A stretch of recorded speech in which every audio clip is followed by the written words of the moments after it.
Here is how to automatically mark a pickup order as fulfilled within Shopify once the customer collects items from store. To start, go to Settings page. From there, select the Click and Collect option.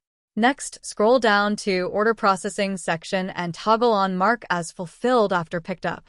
Map the locations between the app locations with your Shopify location, and then click Save. Now let's go to the Orders page. Let's look at order number 1023. As you can see, the fulfillment status for this order is currently unfulfilled. Once the customer arrives at your store, click Mark as Picked Up.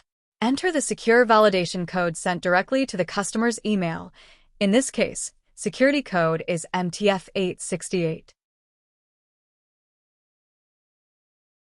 Click Verify Code. Once it's verified, the system updates the status to Picked Up.